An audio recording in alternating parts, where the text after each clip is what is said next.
तुम्ही काय करतात अशा प्रकारची विचारधारा महाराष्ट्रामध्ये मला कळेच ना हे काय चालू आहे. आत्ता राष्ट्रवादीमध्ये आहे, पण तो उभाटाकडे तिकीट मागतोय, कदाचित तुतारीकडे जाईल किंवा तुतारीकडनं आपल्याकडे पण येऊ शकतो. शेवटी आम्ही भुंगायचा का? मला कळत नाही ह्यांच्या घरचे जरी कशी ह्यांना साथ देतात.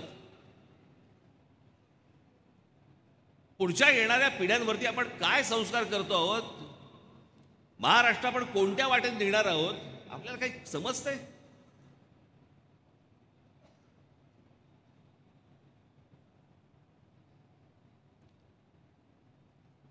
शरद पवार सांगतायत, मला एक गोष्ट नाही कळली कधी. शरद पवार सांगतात की आमचा पक्ष फोडला. तुम्ही काय केलं आयुष्यभर?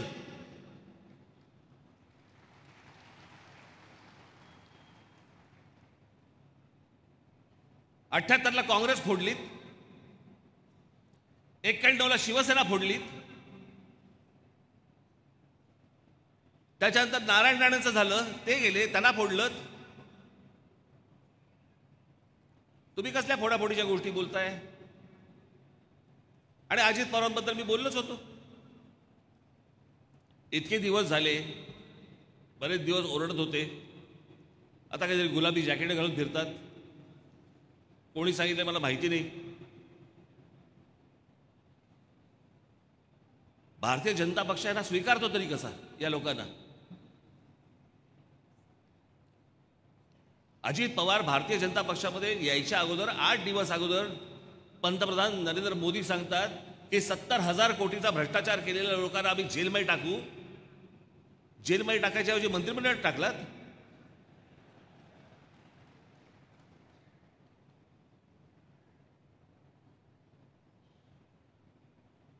हे का होतंय? मी नेहमी तुम्हाला सांगत आलो, हे एवढ्यासाठीच होतंय कारण तुम्हाला गृहीत धरलंय. गृहीत सर्वांना तुम्हाला गृहीत धरलेलं आहे. काय कराल काय? तुम्ही कोण आहात? तुम्ही मिंदे लाचार या महाराष्ट्राचे सगळे तुम्ही फक्त नुसती जनता. आम्ही निवडणुकीच्या तोंडावरती येऊ, पैसे फेकून तोंडावरती मारू, मतं घेऊन जाऊ तुमच्याकडनं. तुम्ही काय करणार आहात? त्याच्यानंतर आम्ही वाटेल तसे आम्ही वागू, वाटेल तसे आम्ही पैसे ओरबाडू. आज ती लाडकी बहीण योजना काढली आहे, पैसे देत आहेत. कोणी मागितलं होते पैसे? मला आपल्याकडच्या राजकारणाचा उद्देशच कळत नाही, हेतूच कळत नाही. मागितले कोणी आहे तुमच्याकडे पैसे? आज या मी तुम्हाला लिहून देतो, या लाडक्या काय बहीण योजना आहे ना, गेल्या महिन्याचे पैसे येतील, कारण निवडणुका तोंडावरती आहेत. याही महिन्याचे येतील, पुढच्या महिन्याचे येतील, नंतर येणार नाहीत.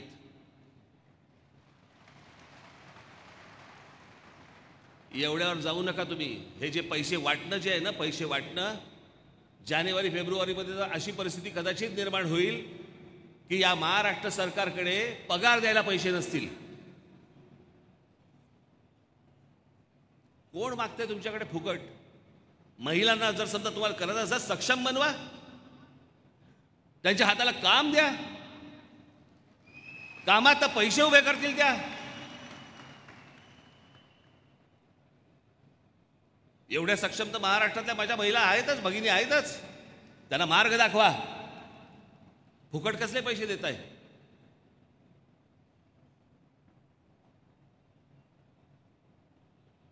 बेरोजगारांना फुकट पैसे, ह्याला फुकट पैसे, शेतकऱ्यांसाठी काय फुकट वीज. शेतकरी आमचा बांधव कुठे मागतोय फुकट वीज? तो म्हणतोय मला विजेमध्ये सातत्य द्या, थोडे कमी पैशात द्या, पण वीज तर मला मिळू देत.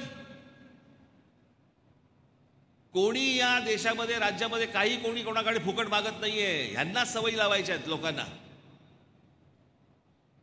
आणि एकदा फुकटाच्या सवयी लागल्या ना की मग सगळ्या राजकीय पक्षांना त्याप्रमाणे वागायला लागतं. आणि सगळेजण त्या प्रकारच्या सगळ्या गोष्टी तुमच्यासमोर ठेवत जातात. नागडा होणार आहे महाराष्ट्र.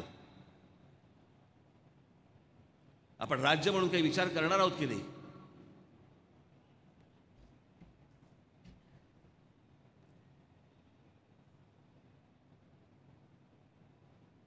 या सगळ्या गोष्टींबद्दल मी तुम्हाला सांगतो, हाताला काही लागणार नाही बाबांनो. माझी महाराष्ट्र जनतेला विनंती आहे, नीट बघ या सगळ्या गोष्टी काय चालू आहेत त्या. मी आता मराठवाड्यामध्ये गेलो होतो, तिथे मला ते भेटायला आले लोक. मराठा समाजाला काय आरक्षण द्या. मी म्हटलं होतं माझी भूमिका मी तुम्हाला अगोदरच सांगितली होती. माझ्या महाराष्ट्रामधल्या माझी स्वतःची इच्छा आहे, माझ्यात ती धमक पण आहे की ती मी पूर्ण करू शकतो. जे मी पूर्ण करू शकतो त्याचा मी तुम्हाला शब्द देऊ शकतो.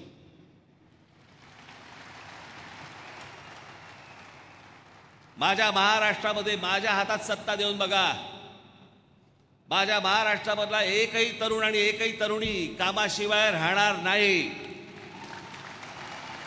प्रत्येकाच्या हाताला काम असेल, पण ते जातीप्रमाणे दिलं जाणार नाही.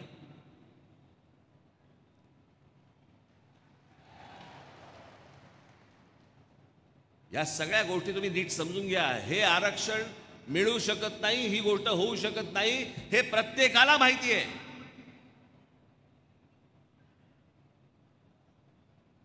हे फक्त खरं बोलण्याचं धाडस हा राज ठाकरे करतो, म्हणून कदाचित कोण लोकांना परवडत नसेल.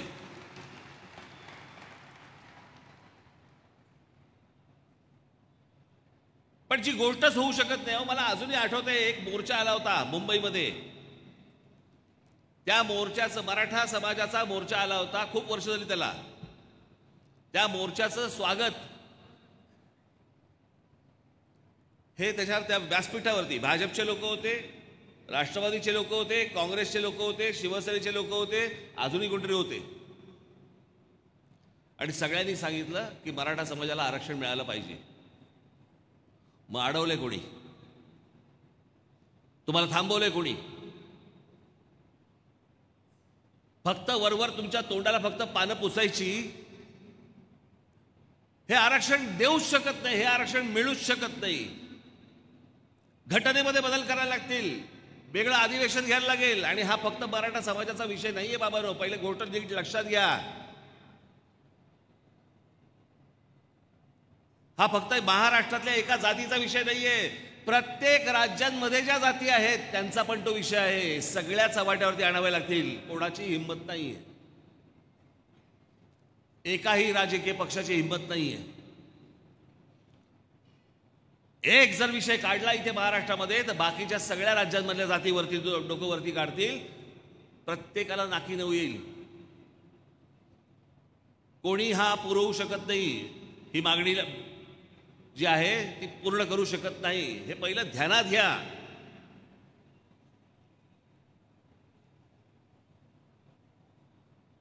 कोणताही समाज, कोणतीही जात हाताला कामाशिवाय राहू नये, ही माझी भावना आहे. पण ही सर्व मंडळी तुम्हाला फक्त मतांसाठी म्हणून या सगळ्या गोष्टी भुलतापा टाकते, खोटं बोलतायत. उद्या निवडणुका झाली की तुम्ही बघाच हा विषय निघतो का.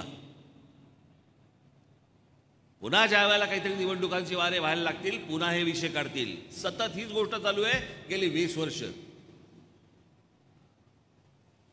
तुम्हाला आठवत आहेत, महाराष्ट्रभर मराठा समाजाने शिस्तीमध्ये, मी इतके शिस्तीमध्ये मोर्चेच पाहिले नव्हते कधी.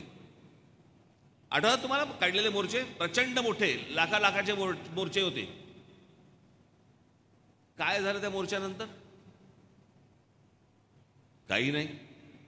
अनेक तरुण, अनेक तरुणी, मला अजूनही आठवते, मोटरबाईकवरती बसून उत्साह जल्लोषामध्ये त्या सगळ्या मोर्चामध्ये सहभागी झाले होते.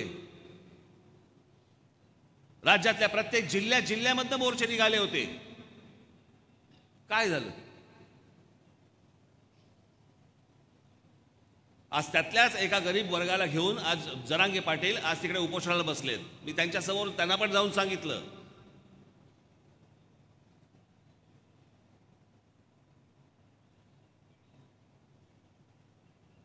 मागणी आहे ना, मग कशी करायची हे पण सांगा. हा इतका किचकट आणि टेक्निकल विषय आहे की ज्याच्यामधनं मार्ग काढता येणार नाही आता. आणि हे सगळं शरद पवारांपासून सगळ्यांना माहिती आहे, सर्वांना माहिती आहे ही गोष्ट. मध्यंतरी काहीतरी एकनाथ शिंदेनी सांगितलं की आमच्याकडनं मराठा समाजाला आरक्षण मिळालं. अरे देऊ शकत नाही बाबा, ह्यांच्या हातात ते ती पॉवरच नाहीये. राज्य सरकार ती गोष्टच करू शकत नाही. अशाच प्रकारची एक गोष्ट तामिळनाडू सरकारने केली होती. अजूनही सुप्रीम कोर्टामध्ये रेंगाळतोय तो विषय. झालेला नाही, होणार नाही.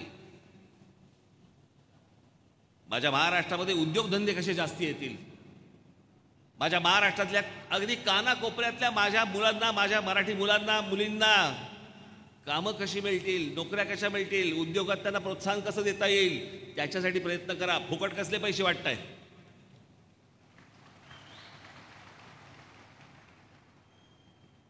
आणि हे रॉकेट सायन्स नाहीये, हे काही रॉकेट सायन्स नाहीये की समजतच नाहीये. सहज शक्य आहे.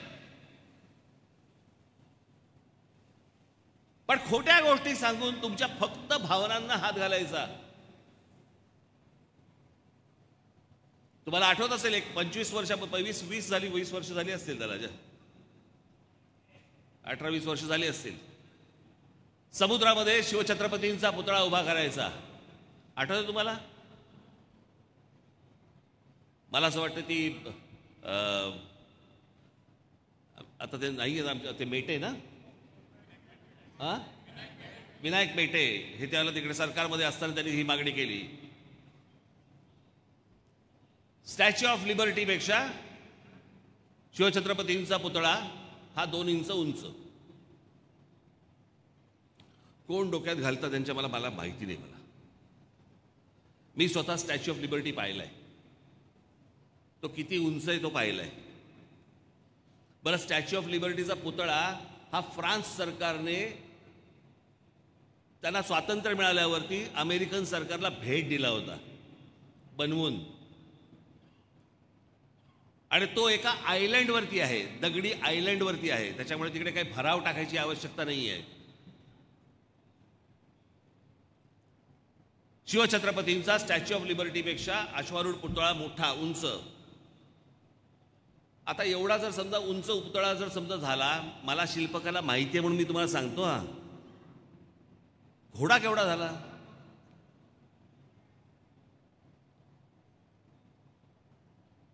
तुम्ही म्हणाल की आता वल्लभभाई पटेलांचा नाही का पुतळा झाला. एका बाजूने आपण चायनाला विरोध करायचा, आमची जागा घेतायत चायनावाले, आमची जागा घेतायत चायनावाले, आमची जागा घेतायत, चीनची प्रॉडक्ट्स वापरू नका, हे एका बाजूने बोलायचं. आणि वल्लभभाई पटेलांचा पुतळा कुठून येणार? चीनमधनं बनवून येणार. तो चायनातनं आलाय पुतळा बनवून, आपल्याकडे बनलेला नाही येतो. हाही तसाच बनवायचा. समजा बनवला उद्या, पहिल्यांदा त्या समुद्रामध्ये ज्या वेळेला भर घालायला लागेल, ते कितीचं घालायला लागेल? एक साधी गोष्ट आपण आत्ता सहज उदाहरण बघू. एक महाराजांचा पुतळा तिथे सिंधुदुर्गामध्ये उभा होता, बरोबर, वाऱ्याने पडला. तो काय फार मोठा नव्हता, पण वाऱ्याने पडला. म्हणजे शिल्पकला ही गोष्ट आपण नीट समजून घेतली पाहिजे. तो नुसता असा पुतळा उभा करायचा नसतो, त्याला एक बॅलन्स असतो, सगळ्या गोष्टी असतात.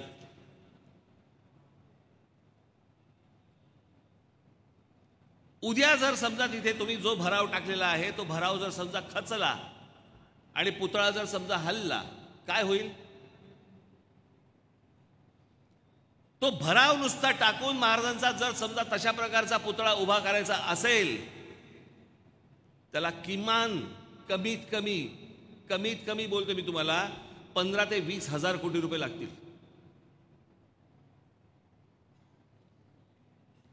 समुद्रामध्ये, मी तेव्हापासून सांगतोय, समुद्रामध्ये शिवछत्रपतींचा पुतळा उभा करण्यापेक्षा हे 15,000 कोटी 20,000 कोटी महाराजांच्या गडकिल्ल्यांवरती जर समजा आपण खर्च केले,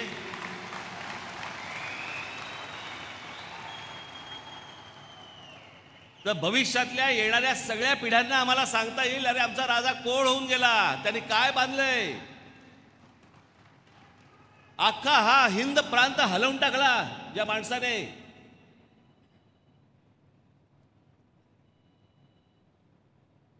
जो औरंगजेब या संपूर्ण प्रदेशाचा जो राजा होता, त्याला त्याची लायकी दाखवली.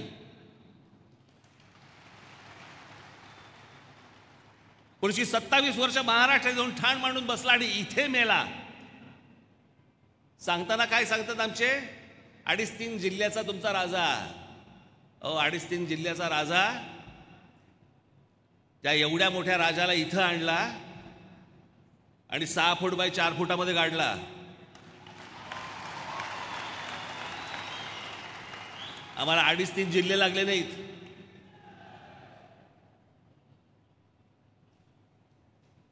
आम्हाला काय करायचंय, आम्हाला पुढच्या पिढ्यांसाठी आम्हाला काय करून ठेवायचंय, कसलाच विचार नाही,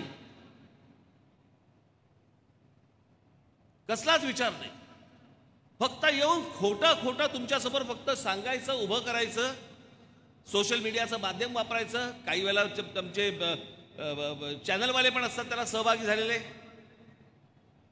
एक तर महाराष्ट्राची भाषा, हे सगळे प्रवक्ते येतात आणि कोणती भाषा बोलताय तुम्ही. घाणेरडं, वाईट वगैरे या सगळ्या गोष्टी प्रत्येकाला बोलता येतात. कुठे बोलायचं, त्याला काही तारतम्य असतं की नाही.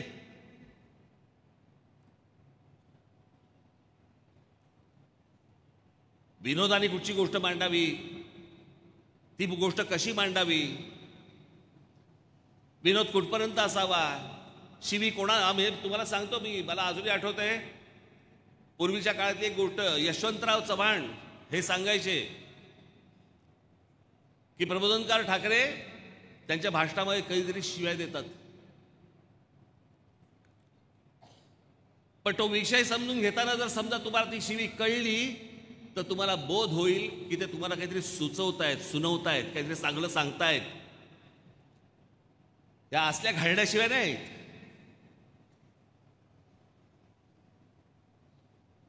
मला भीती या गोष्टींची, फक्त सतत सतत मला या गोष्टींची भीती असते की जी लहान लहान मुलं, ज्या लहान लहान मुली जे पाहत असतील हे सगळं टीव्हीवरती, त्यांना वाटायचं हेच राजकारण असतं. उद्या ते दाम दुपटील, तिकडे शिव्या द्यायला लागतील, घाणेरडं बोलायला लागतील, मग काय राहिलं. सुसंस्कृत महाराष्ट्र बनायचा, सभ्य महाराष्ट्र बनायचा, देशाला दिशा दाखवणारा महाराष्ट्र बनायचा. ही दिशा, याला दशा म्हणतात.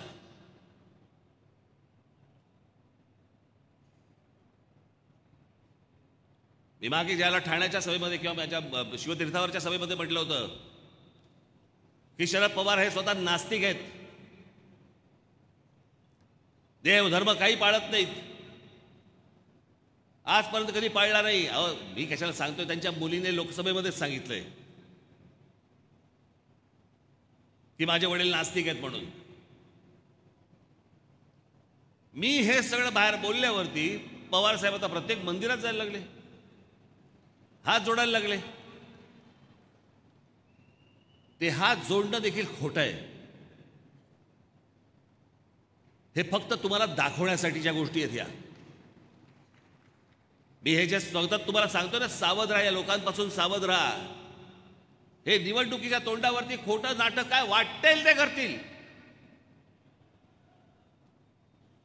तुम्हाला जातीमध्ये बुडवतील, तुम्हाला अजून कुठच्या गोष्टींमध्ये अडकवतील, काय वाटेल ते करतील,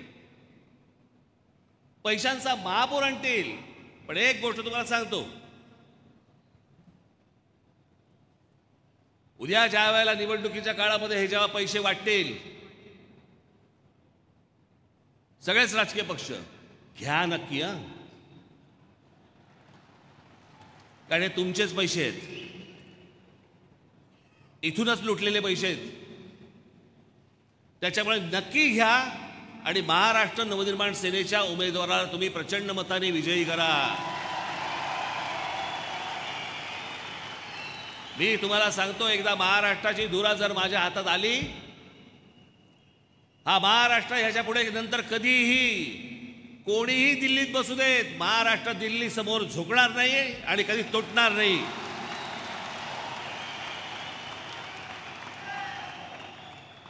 आपला अभिमान, आपला स्वाभिमान आपणच जगवला पाहिजे. कोणी येतंय आणि काही घेतंय. तुमच्याकडे येतात, तो एक उद्योगपती अदानी नावाचा माणूस येतो, विमानतळ घेऊन टाकतो, तुमच्याकडचे पोर्ट्स घेऊन टाकतो, तुमच्याकडच्या खार जमिनी घेऊन टाकतो. काही नाही आम्हाला पडलेली. कोकणामधली एक मोठी जमीन घेत आहेत. हे सगळे उद्योगपती येणार. मी तुम्हाला आज एक गोष्ट सांगतो आणि मी सांगतोय हे अत्यंत विश्वासाने सांगतोय, तपासून बघा. मी जे सतत सांगत आलो ना माझ्या कोकणातल्या लोकांना, माझ्या पश्चिम महाराष्ट्र लोकांना, माझ्या महाराष्ट्रातल्या लोकांना, जमिनी विकू नका. एकदा पायाखालची जमीन गेली ना की तुमचं अस्तित्व काही राहणार नाहीये.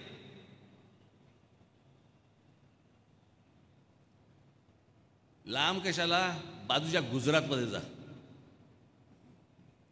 गुजरातमधला कायदा बघा. गुजरातमध्ये जर शेतीची जमीन असेल तर शेतीची जमीन तुम्ही विकू शकत नाहीत.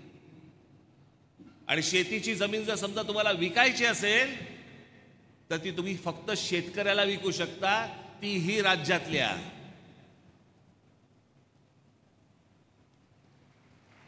प्रत्येक जण आपापल्या राज्याचा विचार करतो, प्रत्येक जण आपापल्या माणसांचा विचार करतो. आमच्याकडेच फक्त सगळ्या गोष्टींचा लिलाव मांडला जातो.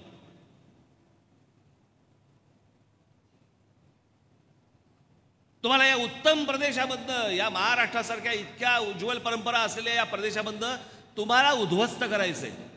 सगळ्यांचे डोळे महाराष्ट्रावरती लागलेले आहेत, सगळ्यांचे डोळे.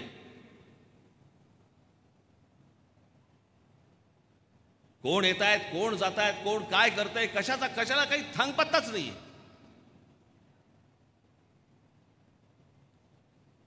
काल त्या कोण सिद्दीकी म्हणून आमदार होते, त्यांचा काल खून झाला. खून करणारी माणसं कोण आहेत? त्यातला एक यूपीचा आहे, एक हरियाणाचा आहे. बाहेरच्या राज्यांमध्ये लोक येत आहेत. महाराष्ट्रामध्ये, मुंबईमध्ये पोलिसांच्या देखात ढवळ्या, म्हणजे इतक्या सगळ्या लोकांसमोर खून होत आहेत. महाराष्ट्रामध्ये बलात्कार, लहान लहान मुलींवरती बलात्कार सुरू आहेत. मी तुम्हाला फक्त एक आकडेवारी वाचून दाखवतो. रे ते मी त्याशी नागपूरला वाचून दाखवली, मुद्दामून वाचून दाखवली तुम्हाला.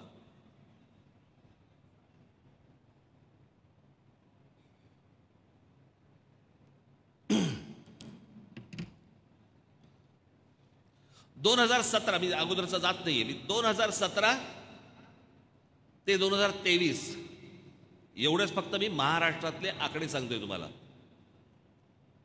पहिले, महाराष्ट्रात झालेले बलात्कार 2017 4320 बलात्कार झाले.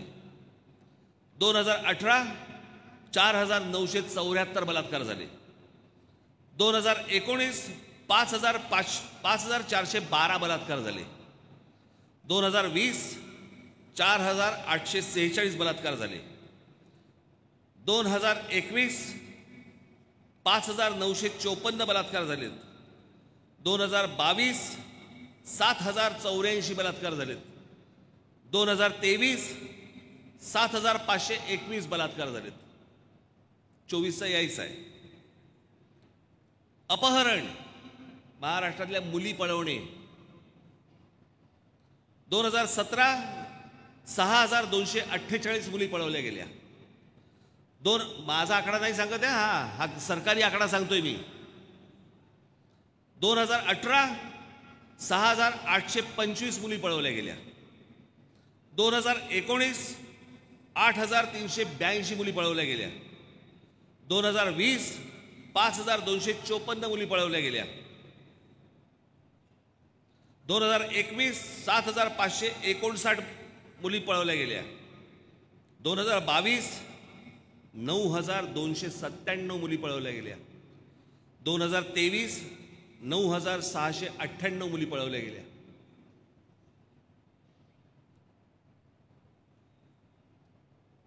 हुंडाबळी, नातलगांकडून होणारे अत्याचार, विनयभंग, लैंगिक अत्याचार, त्याच्यानंतर त्यांचे ते काय ट्रॅफिकिंग वगैरे जे चालतं वगैरे 2023ला हे सगळे गुन्हे जर समजा आपण पकडले, मी आता तुम्हाला जे वाचून दाखवले, तर 2023ला 47,381 गुन्हे आहेत.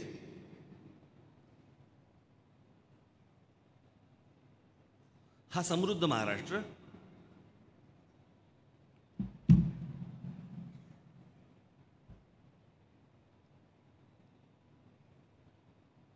बाईबद्दल काही जर समजा एखादी गोष्ट घडली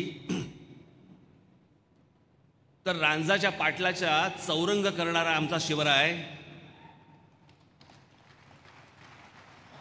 या आमच्या शिवरायांनी काय सांगितलं, जी धाक भीती ती जी होती कुठे राज्यामध्ये.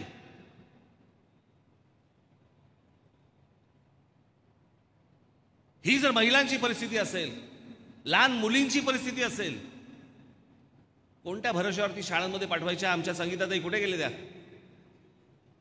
यांनी ते भाईंदरचं प्रकरण बाहेर नसतं काढलं, काय झालं असतं? बदलापूरचं भाईंदरचं नाही, बदलापूरचं एका लहान मुलीला न्याय देताना त्यांनी हे सगळं प्रकरण काढलं आणि मग सगळ्यांना कळलं की असं असं झालेलं आहे म्हणून.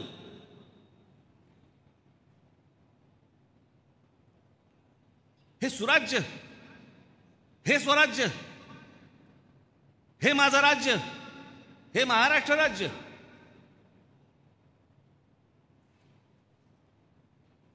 ज्या राज्याकडे बघून आतापर्यंत अनेक राज्यांनी स्वतः उभारी घेतली,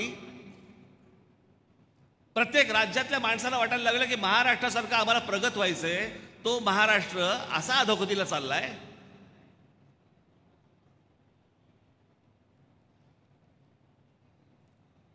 जे मनाला येईल ते तुम्हाला सांगितलं जातंय, जे मनाला येईल ते फक्त शब्द दिले जात आहेत,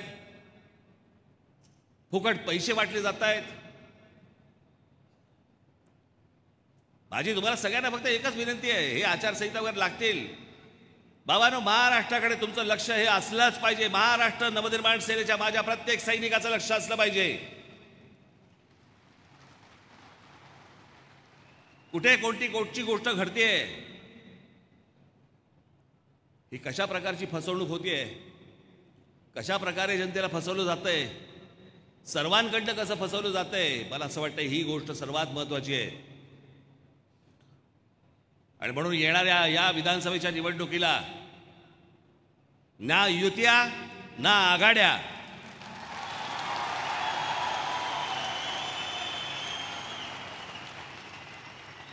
आपण स्वतंत्रपणे महाराष्ट्राला सामोरे जाणार आहोत.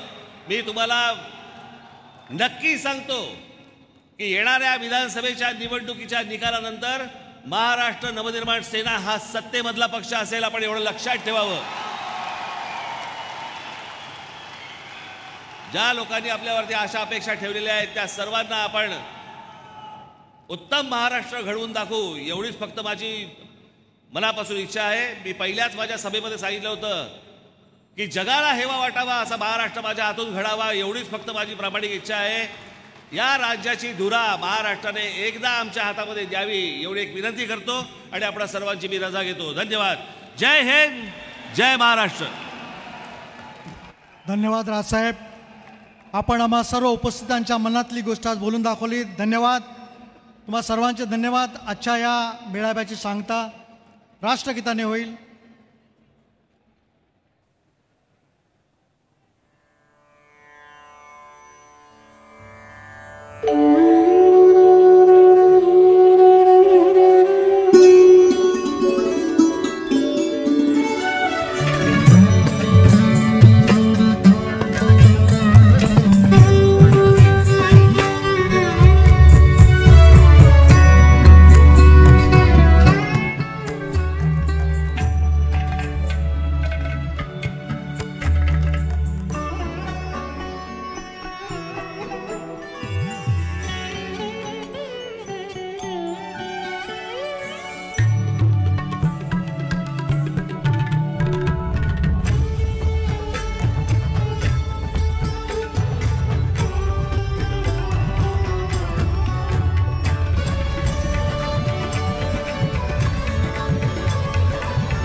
महाराष्ट्र नवनिर्माण सेनेचा, सन्माननीय राजसाहेब ठाकरे यांचा 1 नंबर.